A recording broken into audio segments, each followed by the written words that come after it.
3:03 a.m.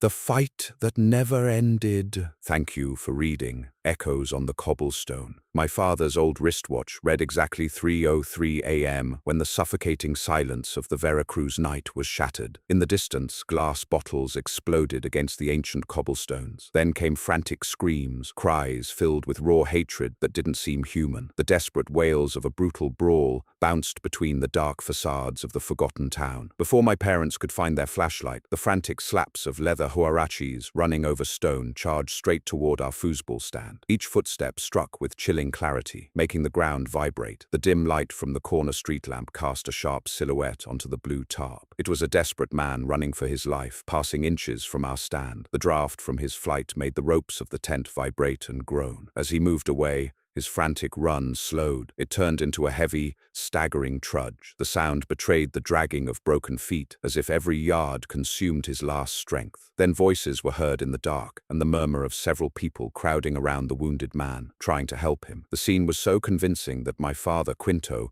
believed the neighbors had finally come out. Moved by the impulse to help, he lifted the blue tarp, and they both peeked into the street. There was no one there. The cobblestone street remained completely deserted. The fog was slowly descending from the hills. There were no neighbors. There were no killers fleeing. There was no body on the sidewalk, not a single drop of blood. All the chaos had vanished. Only silence remained, a silence so deep it seemed to be watching them from the darkness. To understand how my parents, two street vendors trying to make a living through the festivals of Veracruz, ended up listening to a death that occurred decades ago, we must go back several years. We must return to a modest tenement in Cordoba, where destiny united their paths out of necessity, and to an old green 3-ton truck that would lead them to the center of a mystery that would forever mark our family. Short edition crafted for our global readers.